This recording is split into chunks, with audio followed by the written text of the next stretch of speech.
I'm joined now by Brandon Malone from Business for Scotland. Good morning to you. Good morning. This is an honest mistake. That's all it is, John Cridland says, and he's sorry, and that's the end of the matter?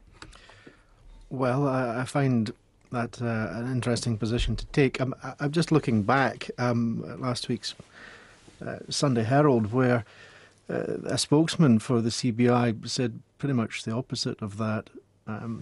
He said they were asked whether the decision had been made, at what level it had been made, and they said, asked if the decision to register with the Electoral Commission was made after discussions with Scottish or UK members. The spokesman said, "We have talked to members regularly in Scotland and across the UK, at CBI and events, etc." He then said the final position was signed off by CBI, Scotland's council, its membership decision-making body.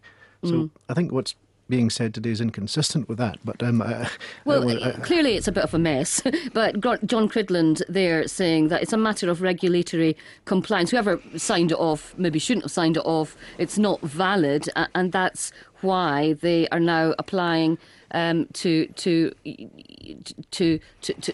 leave the electoral commission. Sure, and I think the Electoral Commission's considering that and whether that's possible. But I don't think the key question is who signed this form. The question is whether CBI have been campaigning against independence, and I think clearly they have been. They've taken a very firm position and have been seeking to influence public view, in my view. I think it's pretty clear, and I struggle with this idea that they're not seeking to influence anyone. It strikes me that's exactly what they've been doing for over a year now. Yeah, so should they just stay with the position they're in at the moment? It's clearer, is it not, to be up front where the political allegiances lie?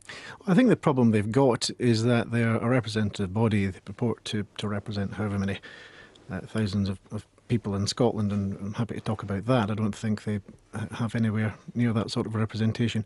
But they should be facilitating discussion, in my view, rather than adopting a stance and taking a hard stance. Have they consulted their members? Do they actually represent their members on this? How many members have they got in Scotland?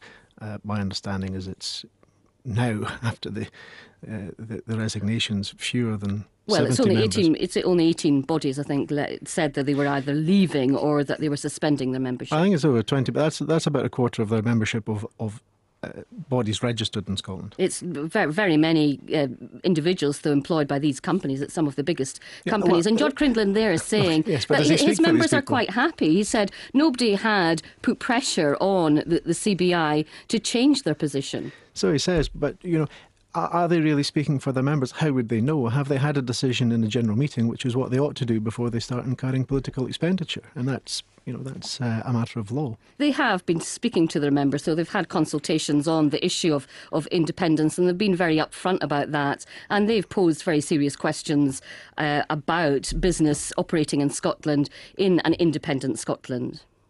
They're posing questions, but they're making statements. They say they've consulted with their members. The members that have resigned are clearly of the view they haven't been consulted, so I don't know what membership they have consulted with. But as I say, it's not about consultation, it's about having authority to campaign, which is what they've been doing, and to incur political expenditure, which is what they've been doing, and what they intend to do, which is why they registered in the first place. They said they wanted to comply with the regulation because they intend to spend more than £10,000, and I expect that's in relation to, they've said in relation to their annual dinner, for example, which I expect will be a very one-sided cheerleading session for the No campaign. But isn't it the case, Brandon Malone, that Business for Scotland is failing to convince businesses that independence would be the best option? A whole host of companies have expressed concern over independence. Not at all. Business for Scotland is a very rapidly growing organisation, and certainly since this story's broken, its membership has increased markedly. It's now up over 1,800 members of business people.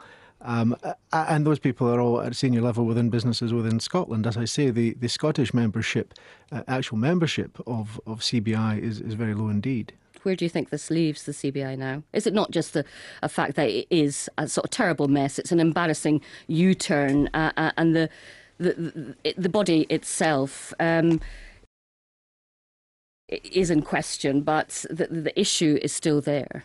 Well, I think it's lost credibility, hasn't it? I mean, I think what the CBI ought to be doing, if it's doing anything now, is facilitating debate and hearing both sides of the argument, hearing the pros and cons, and hearing about the positive opportunities that independence presents, as well as all these scare stories, so that people can understand the situation and decide for themselves. If you look at other organisations, equivalent organisations, I mean, the Law Society, for example, is my own professional body. It's withdrawn from CBI membership, of course, but it's doing the opposite. It's facilitating debate. We had a conference the other day. We had both sides of the campaign there, and we had a full discussion so that members can decide for themselves. Because obviously there's a range of views within that membership, and it will be exactly the same within the CBI. But they've decided to, at management level, without a vote of their members, to take a particular line. That's inappropriate. It's costing their credibility, and I don't see how anyone who seeks to maintain neutrality, which I think quite properly many businesses want to do. They want to maintain a neutral stance. How can they continue to be associated with the CBI? It's simply not credible, having declared their hand, having pushed an agenda, for them now to say, oh, we're not trying to influence anyone, we're entirely neutral. Thank you for joining us this morning. That's Brandon Malone from Business for Scotland. It's coming up to 19 minutes past 8 now. Well, apart from the CBI's hokey-cokey in, out, and to some extent shaking it all about,